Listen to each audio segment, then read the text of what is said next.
Tonight on Chim's Talk Africa, Niyi Adekunle, the life coach and public speaker, sits down with me along with his wife Modupe to talk about nation building and how this couple carries in their bosom a hope for their nation, which is battered from the bitter experience they had in their marriage. Please like this video and leave a comment below. Let's know what you think, and don't forget to subscribe and click on the bell button and share this video with somebody.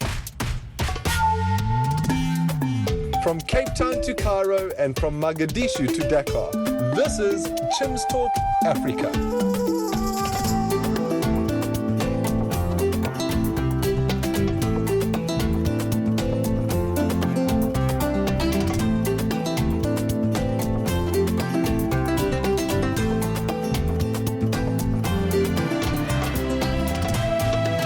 And now here's your host, Chim Onyibilanma. Hi there, welcome to this segment of your show. Like I said in the introduction, we have with us in this episode today our dear brother Niyi Adekunle and our sister Modupe Adekunle. Welcome to the show.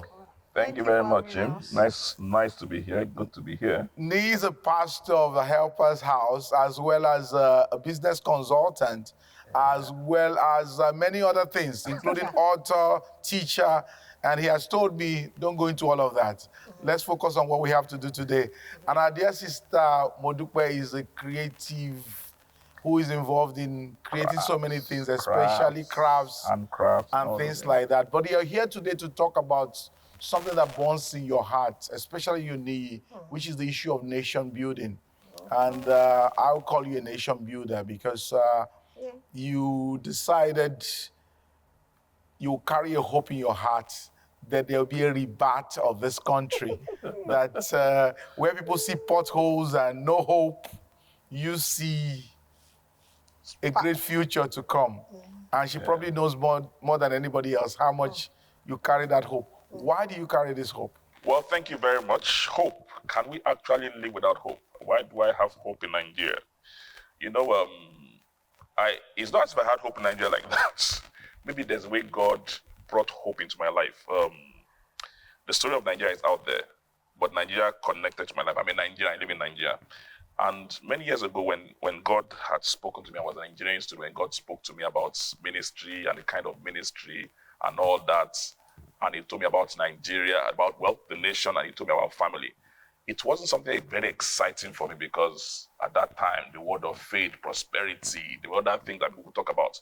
We're going to talk about family and all that. It wasn't anything fantastic. So as I began to prepare for life and ministry, I got married. I remember we got married in 2001. And after 6 years of courtship or thereabout, and I just felt everything be wonderful, you know, good brother, good sister, you love yourself, had a wonderful time. And we had problems. And I couldn't imagine. The first almost 12, 15 years of marriage was crazy. Crazy enough that I tried to get divorced twice. And I remember what God told me, and this is strange, before I even got into the relationship, before I even proposed to her at all. He gave me a scripture, Isaiah 5, and it's a story of a vineyard that the man did everything for the vineyard that didn't produce. And I said, Lord, how are you going to give me this word to get married on? You know? And he's told me that, listen, the solution to this is in Mark 12, and Mark 12 was a story of another vineyard, and how the Lord of the vineyard changed things for the vineyard. And he said, this is what I'm doing for your marriage. And believe me, when we got married, we celebrated our 20th anniversary a couple of years ago. And I remember people saying to me that, these are close friends, and saying to me that we never thought you guys would last. In fact, some of us felt we would last 1 year. And God said, what I've done for you in your marriage, what I'm going to use you to do, and what I'm going to do in the nation of the world. And that influenced my commitments, both to families and to nations, particularly so your marriage becomes like a sign to you, a sign to you of what God wants to do in the nation. Yeah. Modupe, how did you meet this wonderful man? I'm going to come back to all the troubles that happened later, but let's go back to the beginning. How did you meet him? Well, I met him my first day at school, boarding house. Immediately you saw him, you just... No. I didn't, you know... Here comes the man. Nah, I was 11 years old the first time I met him. I was coming straight from summer holiday, and I had to go to Boarding Street. I was late like 3 weeks to enter, so I got in and they were like, oh, welcome the new student, blah, blah, blah. And my seat was beside or behind him. one of the two, I think, behind him. So for 3 years, we were in class together from 1 to 3, and he was always my friend because we were just friends and all that. So then in my Form 4, there was a disaster in school. It was still my friend. I had no friends, but he's quiet, so he doesn't talk so much. I used to poke him. So in Form 4, I still spoke him. So in Form 4, there was a school breakdown. We had a disaster in school. So I changed my school. While we were changing my school, he was calling me on the phone and he said, "Are you coming back?" So I said, "I'm not coming back there. I've changed school." So nowadays, I'm not a bother. So out of all those crazy, I said, "Oh, I love you." On the phone, he called. I'm like, "Say it again." And he said, "I love you." I dropped the phone. This is like night for the one that goes like, ran up the stairs, ran back. And I was like, "Can you call me later?" And I dropped the phone because we are SUs, SCM, brother and sister. I didn't expect him to say it because one, he doesn't talk a lot.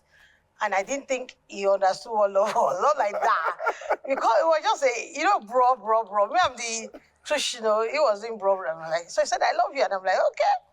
I said, "Okay, that's it." But before that, we used to have a program, a Christian program called Explore Jesus. And we're in this mass choir. I don't have a good voice. He's the one that sings. I don't sing. Mass choir, be at the back so nobody hears your voice. It was fantastic.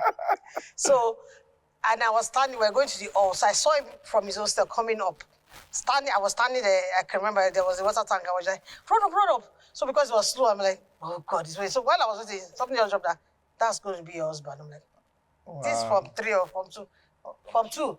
Form 2. I was like, okay. So when he came in, I just told him, "Okay, your shirt is on." So I did his collar, did his shirt, and I said, "Let's go down and sing." So we went to sing. He was right in front of me. I was poking while we were singing. Good morning. So I was poking throughout. He was taller than you back then. Yeah, I was taller than him. I was like, yes. Changed my story. I was taller than him and all that. So, but we were friends throughout. We didn't go out. We didn't. So he went to school. I went to school.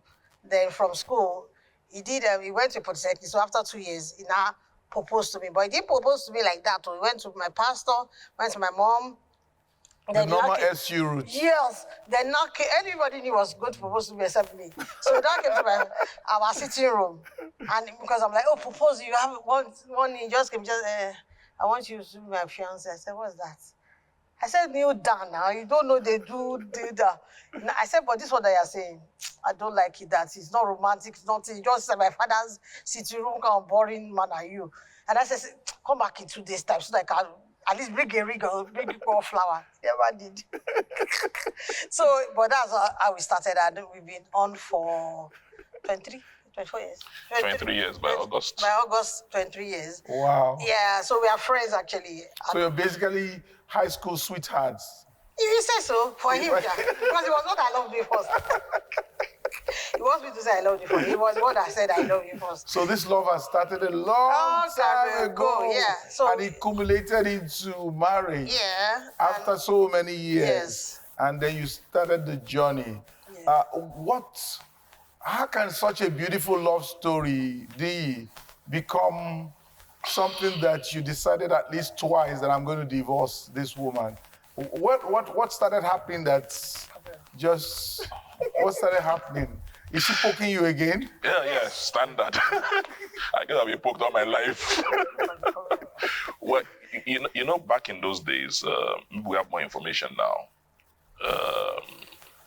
They would tell us that don't be unequally yoked with unbelievers, which is true.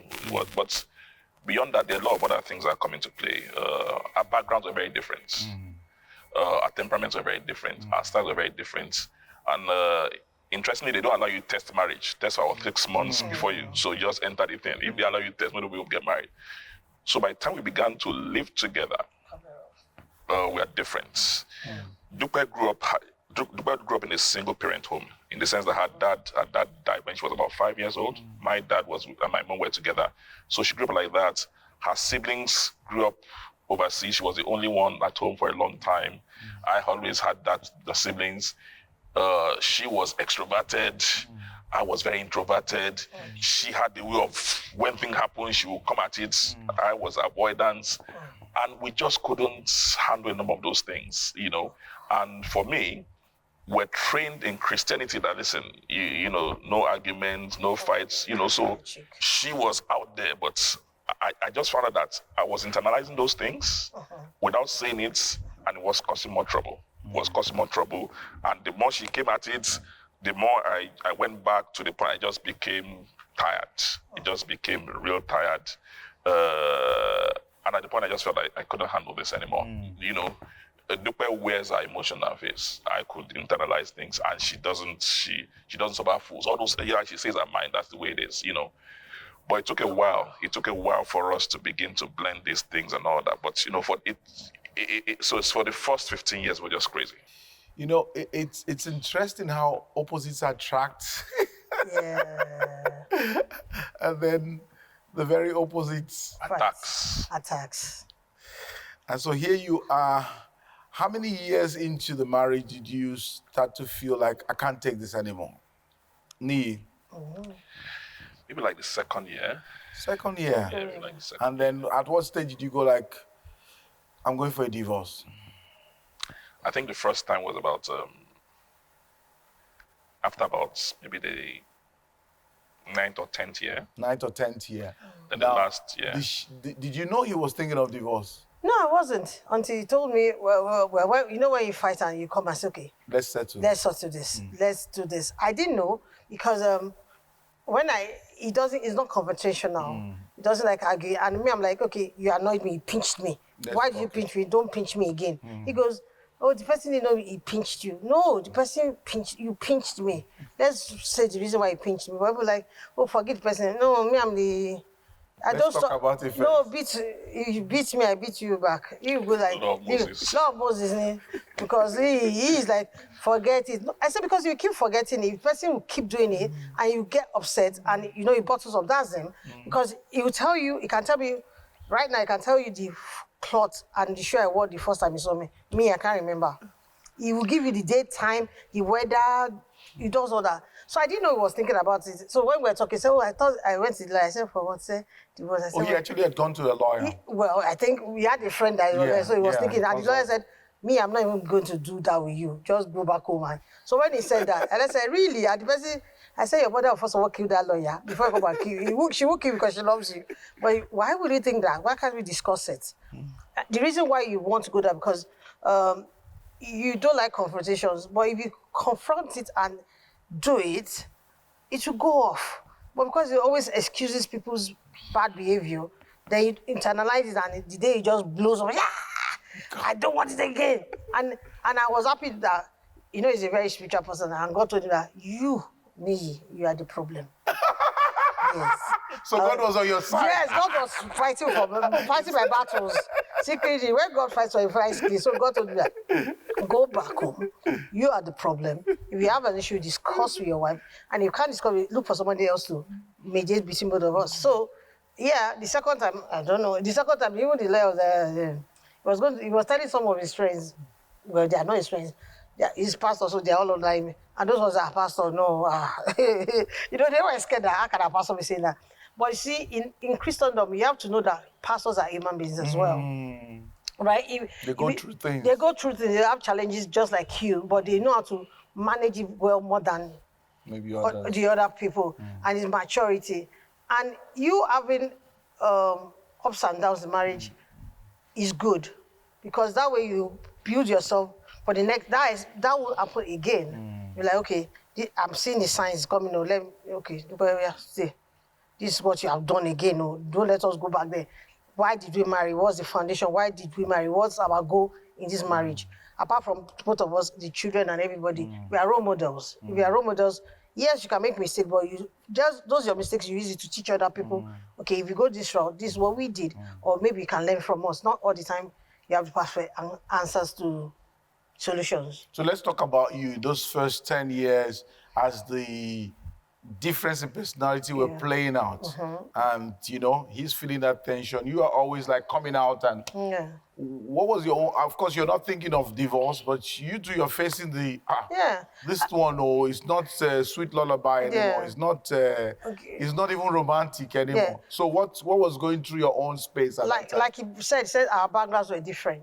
We are 4, they are also 4. But my father died when we were 5. I was 5. All my siblings were abroad. And I was just with my mom and all that. Just you? Just me with my mom. They call me for leader and everything, just me with my mom and everything. So I grew up with being very independent, do everything I could. I was driving when I was 15, driving I was driving a Kobe bus, that's downfall. So I was very independent, I could do everything. Whereas it was not domesticated like that. It was like, oh, and I hated his driving, gosh. I used to complain. You love it now, huh?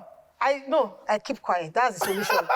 Just read a book or go through the phone. Don't tell him how to drive. Because that one alone is masterclass. It doesn't help. No, we're always fighting. You did drive, you should go. We even did as we come. I was like, you are going to this place. You're supposed to be on this lane, not on the extreme lane. But I took my I went to my phone. Now that thou shalt not sin. Don't complain. Just if it's you driving. So, but I noticed that it was more quiet. My husband is quiet, but he'd rather stay in the study 8 hours and not talk to you, come out to eat and go back and not say, good morning, hello, how are you, kiss you and go back. He's not talking to anybody and he loves that. But I know and then I told myself, okay, when we're cutting, how did I make him talk? I'll ask him a lot of questions. I'll poke him like I still poke him.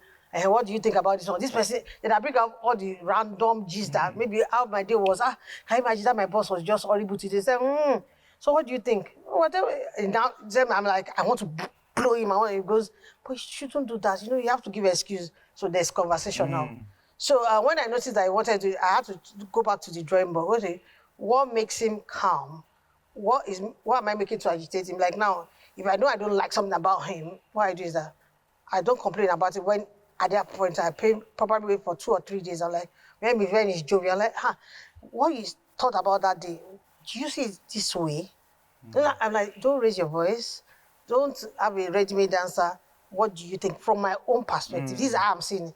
Tell me how you see it. Then we come to a level playing ground to that. Okay, because to be honest, we are totally different. We are really opposite, extremely opposite. He's SU. Me, I'm like... You're not the SU type. I'm the tush one. You are the... He's the tush one. He those people that is where they'll call up to him. Yeah. What I'm hearing you say is this. You noticed that something was going on in that first 10 years, and you started to change gear. Yes, you started to change gear. Never mind what you said. God said it was his fault, but you started to look at yourself. Yes. And you started to see that there are things that you could do. Yeah.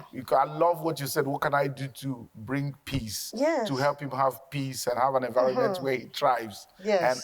And so Niyi, what was happening to you when God started to talk to you and say, this is not the way out? You have to stay in here. Don't jack back from this marriage. Stay in here, and I'm going to bless you here. So what started happening to you? All right. God actually said to you, he will bless me. That's a good one. Yeah. So the truth is that when I was having all these problems, I couldn't imagine why, I never had a girlfriend. I just felt that, Lord, I've paid enough price. Why am I having all these issues? And no marriage counselor, no therapist could have told me what I heard. And that's the truth. And God told me, listen, she's not the problem, you are. Wow. Don't say wow yet, because And he took me to 1 Corinthians 11, and he said, listen, the Bible says God is the head of Christ, Christ is the head of man, and the man is the head of the woman. He said, Niyi, go and be the head of your home. Stop avoiding things. Just go and take your position as the leader. He said, when there was war in heaven, that's in Romans 12. Did you see, the Bible didn't say God came down to fight the devil. He said, he didn't come out, stay in your position. No matter what you are reacting, when she does these things and it gets under your skin, you react to it. And that's what he said, just stay in your position as a head. Do the things you need to do, not based on what she has said or what she's doing. Do it because of what I've said. And I started. If I say it was easy, nothing. Because this girl did not make it easy for me. And he is still making it difficult. She didn't make it easy for me. But when the Bible says do it as unto the Lord, it just makes it easy, because it just took the focus off her. You do it, she doesn't respond properly, you want to get angry, you are doing from the Lord, he will bless me in this place. And believe me, when I began to see the rewards of obeying him, it made it easy for me. that it wasn't so much about, and I tell people it's like a remote control. If a remote control controls a particular television, the remote control for your TV will not control your air conditioner. But if it controls your TV, that means there's a sensor in the TV. If you don't want it to remove the sensor and it won't control again. It said what you are reacting to, take it out, and that will solve it. And the moment I was able to handle that, it started the process of change in the marriage. We were not perfect, obviously. Nobody. But I now became more confrontational. I was able to address the issues. I know how to talk about it. Before when she raised up, I just keep quiet because I wasn't used to it. So what I do now is this: when she's talking, I will listen quietly. I had to play to my strengths. Football. When they played left hand, they play the ball. You move it to your leg. I would listen. Is that what you said? I'll be taking notes. And she didn't know I said, is that what you said? Is that what you said? He said, yes. Good. As I said, number one, you said this. I take it out. By the time I come down, I finish everything. She's tired. I felt happy. I said, finally, I'm winning. That is winning. God is on my side, blessing me in the land of my affliction. But then again, I now saw that she was not becoming quiet. And I didn't like it. Because she was like, mute. She just like, you know what? You're like, there's no point starting this whole thing. I'm like, so the lesson I also learned is this. In a relationship, whether it's marriage, whether it's business, whatever, if one party wins, then you lose. Yeah. It's not about me winning or she winning. We must allow the marriage win. And once the marriage is winning, there are compromises here and there and all that, so that's what we've learned to do. So something changed in you. Oh, yeah. And something changed in her. Yeah. Yes. And hopefully. It's God though. It's not something changing. If not the instruction of God, I would like, get out. And that's why it's important. Because our foundation was God from starters. And anytime we are like, what will God do in this situation? Will God be happy with what we are doing? And because we are true, I won't say I'm perfect, but I'm a good Christian and I fear God. And because of the fear of God, and because God was our foundation, we have to always go back to Him. And He always give us answer for the situation or whatever we're going through right now. And God restored you. Yeah. He restored you, gave you back something you wanted to run away from. And God was like, here's your promised land back again. And it comes back to the fact that God says that to you concerning this nation. Because the easiest thing this day is to jackpot. Yes. To jump out of this boat because... Just run away. It's done. So once again, we come back to this as we round up, that God is saying to you that just as I'm able to restore a marriage that was going nowhere, in fact, it was going to be destruction, not just going nowhere, I'm able to do the same for a country where many are losing hope. Let's talk about that a little bit before we round up. So even before I proposed to her and anything, God had told me this. And like I said, He had given me the scripture in Isaiah 5 and Mark 12. At the end of that place in Mark 12, we talk about the vineyard. So Isaiah 5 talks about the vineyard. Mark 12 talks about the vineyard. And at the end of it, only God resolved it in both cases. Then He said, the stone that builders rejected has become the head of corner. This the Lord's doing, and it's marvelous in our sight. And He said, if you follow my instructions, that's what I'm doing in your marriage. And that's what He's done. That's what He's still doing. And He said this to me later. And He said, the same thing I want to do in your country. They've given you no hope. They've given you no this. Everything is looking off, looking crazy. But if you are willing to do what I've said, willing to work at it, and it's not everybody. In fact, God told me that it doesn't take two to tango. So you have to, and that's why you don't need everybody. I tell people, you don't need the whole of Nigeria. And not just Nigeria, the whole of Africa, for particularly people of the black race. We just need to find a way of doing what God says. It might look hopeless. It might look, there's a story in the Bible. They had this issue. They needed to get water to drink. I think it's in 2 Kings 3. He said, you'll not see wind, you'll not see rain, but the ditches will fill with water. Sometimes we try to rationalize things in our head. There's no way for our marriage. I could not see anywhere. I was tired. I was absolutely tired. I was tired. I was praying, I was fasting. I was tired. Doing everything. So you could do all that and you just feel tired, and you just feel that it's hopeless. And right now in Nigeria, it's the same thing. Many have been praying and fasting and all that. And it's like, we're tired of fasting, we're tired of praying. It doesn't seem to be working, but you're saying God is saying... So you see, that's why I have that hope. There is restoration. Because I've seen it in my life. So how do you translate that to what actions does that come? Because you're talking about obeying. For you personally, how does that translate into action? I pastor a church. I pastor a church. I lead some organizations, and I do a couple of things. I drive values a lot. You see, we have to build these things, and when we talk about it, the things that saved us and really helped us was the values we had at the foundation. There's a challenge with the average Nigerian. We have forgotten Nigeria wasn't always like this. If you go back, Nigeria was, if I understand that there was a time that you could leave your wares to sell and people would buy it and drop the money. I saw pictures of Nigeria in the 50s, Tinubu Square and all that. It was how did we become like this? They didn't just import some people on space. Things happen, challenges, and we just forgot our roots. Let's go back to those values. And it's interestingly, love is love, whether we are Christian, Muslim, or herbalist. It's not so, and so it's not about a Christian, Muslim, or another. There are these values that build society.